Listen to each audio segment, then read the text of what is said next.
नमस्कार दोस्तों, हमारे इस यूट्यूब चैनल पीपीसी लर्निंग में आप सभी का स्वागत है। आज का हमारा इस वीडियो का टॉपिक है क्लास 10th की साइंस का लेसन नंबर 3 जिसका नाम है मेटल्स एंड नॉन मेटल्स। इस वीडियो में हम इस लेसन के सारे साइंटिफिक टर्म स्टडी करेंगे। अगर आपको ये साइंटिफिक टर्म्स क्लियर हैं तो ये लेसन आपको बहुत ईजी लगेगा। चलिए शुरू करते हैं मेटल्स एंड नॉन मेटल्स। सबसे पहले हम पढ़ेंगे मेटल्स के बारे में। मेटल्स को हम सिंपली डिफाइन कर सकते हैं कि मेटल्स वो होते हैं जिनके आउटर मोस्ट सेल में 4 इलेक्ट्रॉन से कम होते हैं। यही यहाँ पे लिखा हुआ है, those element atoms of which contain less than 4 electrons, यानी जिनके आउटर मोस्ट सेल में 4 इलेक्ट्रॉन से कम होते हैं in their outer most shell and which by losing electrons form positively charge ions. और मेटल्स के पास पॉजिटिव चार्ज आयंस होता है, यानी मेटल पॉजिटिवली चार्ज आयंस होते हैं। इसका क्या रीजन है? इसका रीजन है कि उनके आउटर मोस्ट सेल में 4 इलेक्ट्रॉन से कम होते हैं और वो उनको लॉस कर देते हैं, और इलेक्ट्रॉन के लॉस होने की वजह से उनके पास पॉजिटिव चार्ज आयंस हो जाता है, आर कॉल्ड मेटल्स। उनको हम मेटल्स बोलते हैं। फिर है नॉन मेटल्स। नॉन मेटल्स को भी हम इसी तरह से सिंपली डिफाइन कर सकते हैं। Non metals are those elements, non metals वो एलिमेंट्स होते हैं एटम्स ऑफ व्हिच पोसेस 4 और more electrons in their outer most cell.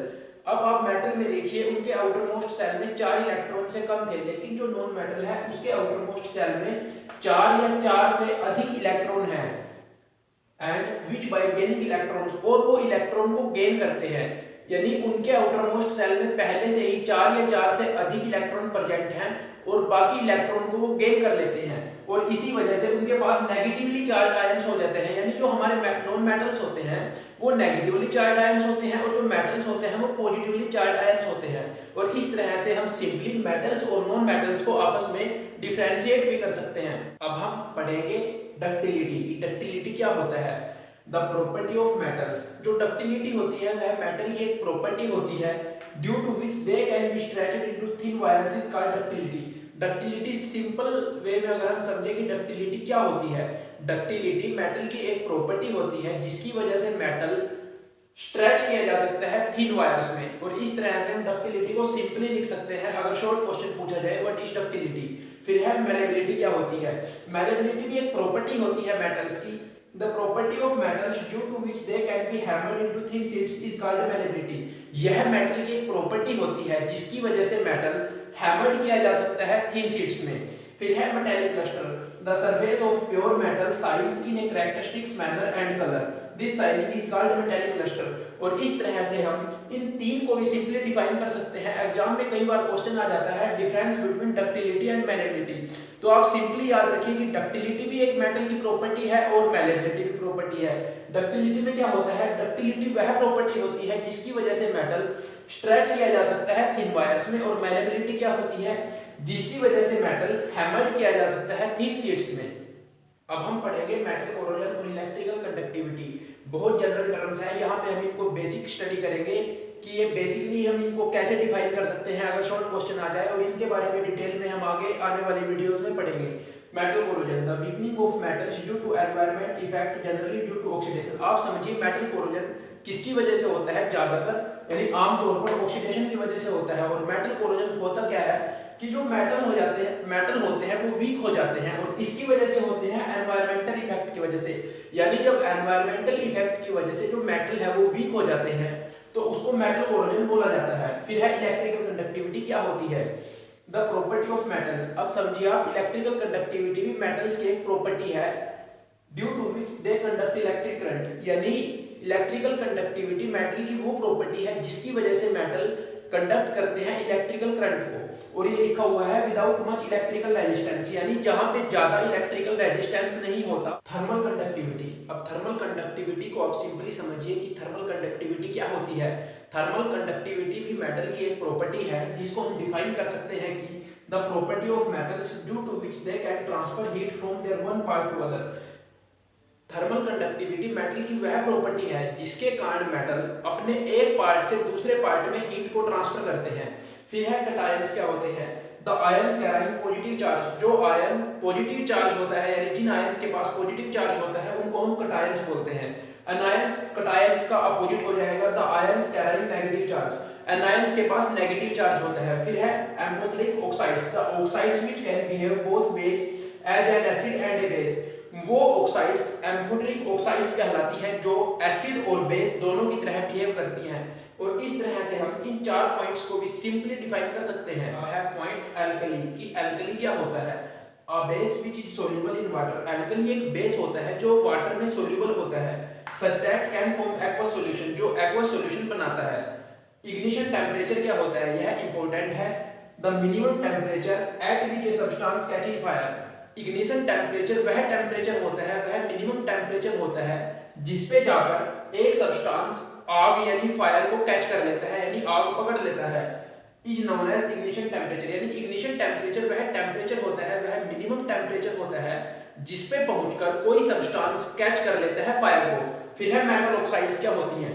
The oxides of metals. Metal oxides होती हैं मेटल की oxides, such that the compounds of metals and oxygen only. अब है basic metal oxides की basic metal oxides क्या होती हैं। द ऑक्साइड्स ऑफ मेटल्स, ये भी मेटल की ही ऑक्साइड्स होती हैं जो बेसिक करैक्टर को दिखाती हैं, यानी बेसिक करैक्टर शो करती हैं। ये लिखा हुआ है विच एग्जीक्यूट बेसिक करैक्टर। फिर है न्यूट्रल मेटल ऑक्साइड्स, ये भी मेटल की ही ऑक्साइड्स होती हैं। The metal oxides which are neither acidic nor basic. ये मेटल की वो ऑक्साइड्स होती हैं जो ना तो एसिडिक करैक्टर को शो करती है और ना ही बेसिक करैक्टर को शो करती हैं, यानी न्यूट्रल रहती हैं। फिर है रिएक्टिविटी सीरीज क्या होती है। यह भी इंपॉर्टेंट है कि रिएक्टिविटी सीरीज को हम किस तरह से डिफाइन कर सकते हैं। The arrangement of metals in order of their decreasing reactivity. Reactivity series में जो मेटल्स होते हैं उनकी अरेंजमेंट होती है, और अरेंजमेंट किस तरह से होती है, वो होती है in order of their decreasing reactivity. यानी डिक्रीजिंग रिएक्टिविटी के आधार पर मेटल्स के अरेंजमेंट को ही रिएक्टिविटी सीरीज कहा जाता है। अब है इलेक्ट्रोवैलेंट कंपाउंड्स क्या होते हैं। इनको हम सिंपली डिफाइन कर सकते हैं कि the compounds generally formed from metals and non metals. कि इलेक्ट्रोवैलेंट कंपाउंड्स वो कंपाउंड्स होते हैं जो आमतौर पर फॉर्म होते हैं, यानी बनाए जाते हैं या बनते हैं मेटल से या नॉन मेटल से as a result of formation of ionic bonds या इलेक्ट्रोवैलेंट बॉन्ड्स। यानी इलेक्ट्रोवैलेंट कंपाउंड्स वो कंपाउंड्स होते हैं जो फॉर्म होते हैं मेटल से नॉन मेटल से। और किस प्रकार, यानी किसके स्वरूप, ये किसके रिजल्ट होता है कि ये इलेक्ट्रोवैलेंट कंपाउंड्स बनते हैं। ये बनते हैं आयनिक बॉन्ड या फिर इलेक्ट्रोवैलेंट बॉन्ड्स के कारण बनते हैं इलेक्ट्रोवैलेंट कंपाउंड्स। फिर है डिस्प्लेसमेंट रिएक्शन। डिस्प्लेसमेंट रिएक्शन के बारे में मैंने एक अलग से वीडियो बनाई है, आप चैनल की प्लेलिस्ट में जाकर उसको वहां पे भी अच्छी तरह से समझ सकते हैं कि डिस्प्लेसमेंट रिएक्शन क्या होती है। उसमें मैंने डिस्प्लेसमेंट रिएक्शन को एग्जांपल के साथ भी समझाया है। The chemical reactions in which A more reactive element displaces A less reactive element. Displacement reaction में वो केमिकल रिएक्शंस आ जाती हैं जिनमें एक मोर रिएक्टिव एलिमेंट डिस्प्लेस कर देता है लेस रिएक्टिव एलिमेंट को। और इस तरह से हम डिस्प्लेसमेंट रिएक्शन और इलेक्ट्रोवैलेंट कंपाउंड्स को भी शॉर्ट फॉर्म में लिख सकते हैं। है इंपॉर्टेंट टॉपिक मेटलर्जी क्या होती है, आप इसको ध्यान से समझिए, इसका भी डायरेक्ट क्वेश्चन आता है। Define metallurgy. The various processes which are used to extract get a metal from its ore are collectively termed as metallurgy. Metallurgy किसको बोलते हैं उसको आप सिंपली समझिए, वो सारी प्रोसेसेस जो काम आती हैं, क्या काम आती हैं वो प्रोसेसेस जो एक्सट्रैक्ट यानी गेट करती हैं, जो निकालती हैं मेटल को उसके ओर से। वो सारी प्रोसेसेस जो मेटल को ओर से निकालने के काम आती है, उन सभी प्रोसेसेस को इकट्ठा बोला जाता है मेटलर्जी। इस तरह से हम मेटलर्जी को सिंपली डिफाइन कर सकते हैं। फिर है एक्सट्रैक्शन कि एक्सट्रैक्शन क्या होता है, आप इसको भी सिंपली शॉर्ट फॉर्म में समझिए। The process of obtaining metal from its ore. वह प्रोसेस एक्सट्रैक्शन कहलाती है जिसके द्वारा मेटल ऑब्टेन किया जा सकता है उसके ओर से। फिर है कंसंट्रेशन ऑफ ओर क्या होता है, इसको भी सिंपली डिफाइन किया जा सकता है। The process of removal of gangue from an ore is called concentration. कि उस प्रोसेस को कंसंट्रेशन ऑफ ओर बोला जाता है जिससे जो गैंग होता है वो रिमूव किया जाता है ओर से। हमारा टॉपिक एलोट्रोपी और एलोट्रोप्स। एलोट्रोपी को हम सिंपली डिफाइन कर सकते हैं कि एलोट्रोपी एक फेनोमेना होता है। The phenomena of existence of two or more physical forms of the same chemical element is called allotropy।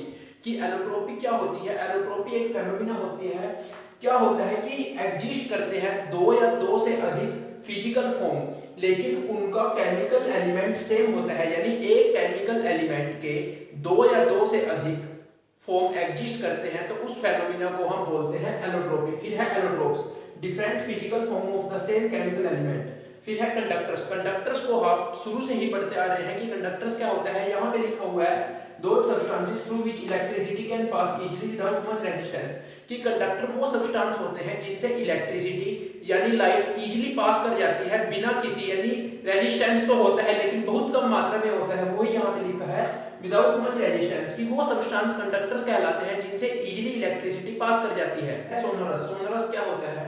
The substances metals which produce sound on striking are called sonorous, वो substances जो sound produce करते हैं strike करने पर, यानी striking पर जो substances sound produce करते हैं वो कहलाते हैं सोनोरस। फिर है मेल्टिंग पॉइंट और बॉइलिंग पॉइंट, ये इंपॉर्टेंट है, बहुत आगे तक काम आएंगे कि मेल्टिंग पॉइंट या बॉइलिंग पॉइंट क्या होते हैं। Melting point, the minimum temperature at which A solid substance melts is called melting point of that substance.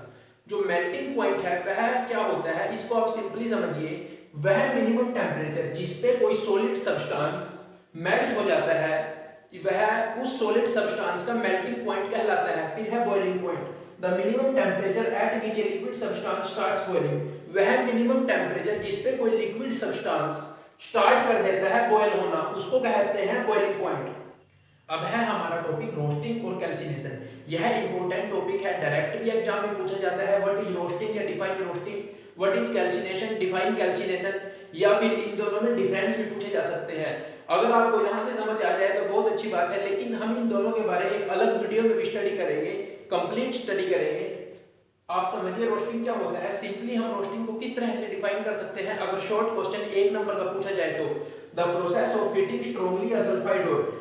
Roasting एक प्रोसेस है, एक प्रक्रिया है जिसमें स्ट्रांगली हीट करते हैं सल्फाइड ओर को इन एक्सेस ऑफ ऑक्सीजन, ऑक्सीजन की अधिक मात्रा जहां पे प्रेजेंट होती है वहां पे सल्फाइड ओर को स्ट्रांगली हीट करते हैं। और क्यों हीट करते हैं? ताकि so as to get metal oxide, यानी मेटल ऑक्साइड प्राप्त किया जा सके, और इस प्रक्रिया को हम बोलते हैं रोस्टिंग। आप सिंपली समझिए रोस्टिंग क्या होती है। यह एक प्रोसेस है जिसमें स्ट्रांगली हीट किया जाता है sulphide ore in excess of oxygen में, यानी जहां पे ऑक्सीजन एक्सेस होती है, जहां पे ऑक्सीजन की मात्रा अधिक होती है वहां पे स्ट्रांगली हीट किया जाता है सल्फाइड ओर। और क्यों हीट किया जाता है? ताकि गेट किया जा सके, ताकि प्राप्त किया जा सके मेटल ऑक्साइड्स को। फिर है कैल्सिनेशन, यह भी एक प्रक्रिया है, the process of heating carbonate ores, इसमें कार्बोनेट ओर्स को हीट किया जाता है टू गेट मेटल ऑक्साइड्स। क्यों हीट किया जाता है? ताकि मेटल ऑक्साइड्स प्राप्त किए जा सके। इस तरह से हम कैल्सिनेशन और रोस्टिंग को सिंपली डिफाइन कर सकते हैं। हमारा टॉपिक इलेक्ट्रोलाइटिक रिडक्शन क्या होता है, इसको समझिए आप। The process of reducing a metal compound to metal by passing electric current is called electrolytic reduction। यह एक प्रोसेस होती है, इलेक्ट्रोलाइटिक रिडक्शन एक प्रोसेस होती है। इसमें क्या होता है? रेड्यूस किया जाता है मेटल कंपाउंड को किसी मेटल में, एक मेटल कंपाउंड को मेटल में रेड्यूस किया जाता है, और किसकी हेल्प से रेड्यूस किया जाता है? उसके अंदर से इलेक्ट्रिक करंट को पास करके। इस प्रोसेस को इलेक्ट्रोलाइटिक रिडक्शन बोला जाता है। फिर है थर्मिक रिएक्शन क्या होती है, इंपॉर्टेंट क्वेश्चन है, डायरेक्ट भी पूछा जा सकता है, what is thermic reaction, highly exothermic reaction. सबसे पहले याद रखिए एक हाईली एक्सोथर्मिक रिएक्शन होती है। एक्सोथर्मिक रिएक्शन और एंडोथर्मिक रिएक्शन के बारे में हमने एक अलग से वीडियो बनाई है, आप उसको जरूर चेक कीजिए अगर आपने अभी तक वो वीडियो नहीं देखी। Involving reaction of aluminium powder and iron oxide. फिर है मेटल रिफाइनिंग, यह तो एक सिंपल पॉइंट है कि मेटल रिफाइनिंग क्या होता है, removal of impurities present in a metal. किसी भी मेटल में जो जो इंप्योरिटीज प्रेजेंट होती हैं उनको रिमूव करने को ही मेटल रिफाइनिंग बोला जाता है। हमारा टॉपिक मिनरल्स और गैंग। ये तीनों के तीन अलग अलग भी पूछे जा सकते हैं कि डिफाइन मिनरल्स, डिफाइन ओर्स या डिफाइन गैंग, लेकिन इनमें डिफरेंस भी पूछा जा सकता है। यह इंपॉर्टेंट टॉपिक है। मिनरल्स को हम सिंपली बोल सकते हैं कि द कंपाउंड्स ऑफ मेटल्स, ये मेटल के कंपाउंड्स होते हैं which are naturally available in the earth crust, जो धरती पर नेचुरली अवेलेबल है, जो धरती पर नेचुरली अवेलेबल है। जो कंपाउंड्स ऑफ मेटल, यानी जो मेटल के कंपाउंड धरती पर नेचुरली अवेलेबल है, उनको हम मिनरल्स बोलते हैं।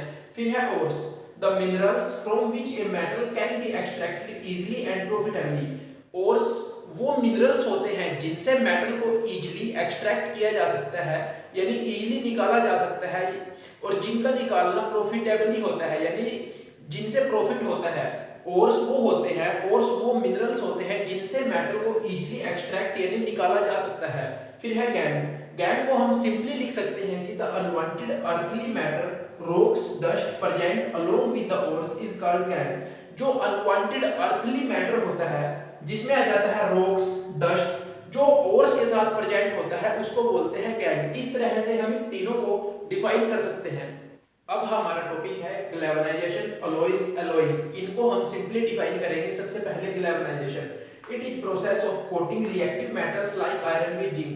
यह एक प्रोसेस है जिसमें कोट करते हैं रिएक्टिव मेटल, यानी आयरन जैसे रिएक्टिव मेटल को कोट करते हैं जिंक के साथ। फिर है अलॉयज। अलॉयज क्या होता है? A solid homogeneous mixture of two or more metals is called an alloy। और alloying क्या होता है?